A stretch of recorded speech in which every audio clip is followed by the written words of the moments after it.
GK के अंदर कभी आप परिपूर्ण नहीं हो पाओगे। दूसरी बात ये, आप मैथ को 6 महीने पढ़ के 100 में से 100 मैथ कर सकते हो। एक मैथ का टीचर दावा कर सकता है कि मुझे मैथ ला दो, मैं 100 में से 100 सही कर दूंगा। लेकिन जीके आप 6 साल पढ़ के भी 100 में से 100 नहीं कर सकते, लाने भी नहीं है 100 में से 100।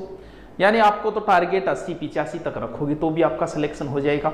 तो हर किताब में कुछ ना कुछ नया, हर व्यक्ति आपको नई किताब बताएगा, ये ले आओ, ये पढ़ दो, वो पढ़ दो, घूम फिर के बात एक ही है सब में।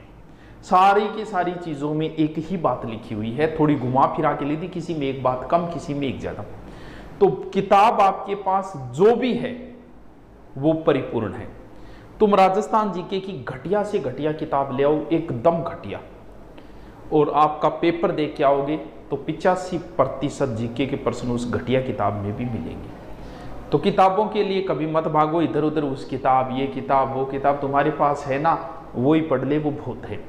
अब हम बात करते हैं कि पढ़ाई की शुरुआत किस हिसाब से। देखो किससे पढ़ें। पहली बात तो ये, एक तो चीज होती है बुक्स, एक होते हैं नोट्स। दो ही चीजें हैं, या तो आप बुक्स पढ़ते हो या फिर नोट्स पढ़ते हो, दो ही तो चीजें हैं आपके पास।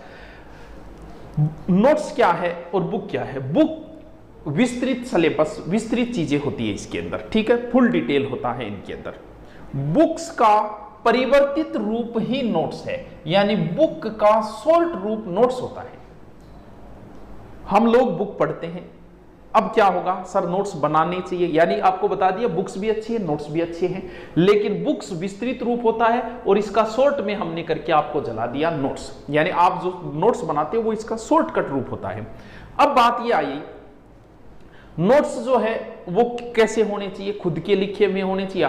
अगर आप बुक्स पढ़ रहे हो, कुछ लोगों को बुक्स की आदत होती है, बुक्स के अंदर अंडरलाइन करते रहते हैं, कई तो पूरी लाइन नहीं, चेपी छोड़ दे, दूसरा पढ़ रहे तो कोई आनंद नहीं।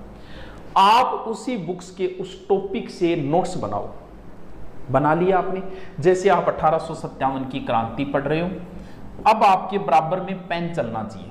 अगर आपकी किताब में 1857 एज इट इज आप वैसे ही लिख रहे हो तो भाई फायदा क्या है लिखने का, फिर किताब में ही नहीं, क्यों तेरा टाइम खराब कर रहे हो तू। लिखना है, नोट्स का मतलब होता है कि उसी चीज को, वही चीज शॉर्ट में लिख।